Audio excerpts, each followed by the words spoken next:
I never framed it as generosity. That would have made it feel heavier than it was. At first, it was just a bridge, 3 months of rent while my sister got back on her feet. Then another 3, because the job offer stalled. Then a year passed, and the payment became background noise. Like a subscription you forget you're paying, because canceling it would require a conversation. I told myself it was fine, I had the margin. She had the need. Love didn't require bookkeeping, so I paid. Quietly, no reminders, no conditions.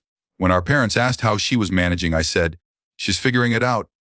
When she thanked me once early, I waved it off. It's nothing. Nothing has a way of becoming everything. The hospital room was smaller than I expected. White in that way that feels temporary, like the space is only pretending to belong to you. I wasn't in danger exactly, but I was alone in a way that made time stretch. Tubes. Monitors. The low hum of machines doing their jobs without asking how you feel about it. I texted my sister once. "Can you come sit with me for a bit? I could really use help tonight." No drama. No guilt. Just the truth. An hour passed. Then 2. A nurse adjusted my IV and asked if someone was coming. I said yes, because it felt easier than explaining the uncertainty. I checked my phone again, not because I needed reassurance, but because waiting without information is its own kind of pain. I didn't hear back from my sister. Not then. What I did see later, scrolling without meaning to, was a photo my mother posted the backyard. Our parents' house, the grill going, steaks lined up like a small celebration. My sister in the frame smiling, a drink in her hand. The caption was something about family time and making the most of a beautiful evening. I stared at the photo longer than was reasonable. Not because I expected her to drop everything, but because she hadn't even said no. She hadn't acknowledged the ask at all. No one came. By morning, I felt a dull, steady ache that had nothing to do with the IV. The kind that arrives when a belief finally gives up. I didn't call again. I didn't text our parents. I let the realization finish its work.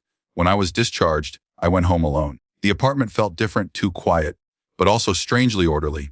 I slept for a few hours, then woke up with a clarity that felt almost clinical. I opened my banking app. The rent payment was scheduled for the 1st of the month. It had been on autopay for years. I stared at the date, then turned it off. No message attached. No note to explain. I removed my card from the utility account I'd added, temporarily, when hers bounced. I changed the password on the shared cloud folder, where I'd been uploading receipts and documents no one else ever looked at. I didn't do it in a rush. I did it carefully. Correctly. I didn't text my sister to warn her. I didn't announce anything in the family chat. I didn't want to fight. I wanted accuracy. 2 days passed. I went to a follow-up appointment. I cooked soup. I took my meds. I avoided my phone, not out of fear, but because I didn't want to dilute the decision with noise. On the 3rd morning, my phone started buzzing at 8012. Then again, and again. By 90:05, it was a full chorus: calls, texts, missed calls stacked on missed calls. The family group chat, usually dormant, was suddenly alive with punctuation and urgency. "Did your payment go through? The landlord says the rent didn't clear. What's going on?" My sister called twice. Then my mother, then my father. I didn't answer. At 130, I sent one message to the group chat. I stopped covering the rent and utilities. That was it. The responses came fast and tangled. Confusion turned to accusation in real time. "You can't just do that. She relies on you. This is family." I watched the words pile up and felt something I hadn't expected: relief. Not pleasure. Relief. Like setting down a bag you didn't realize you'd been carrying for miles. My sister finally texted me directly. "Why are you doing this now?" I waited before answering. Not to punish her, but because I wanted the reply to be honest without being theatrical.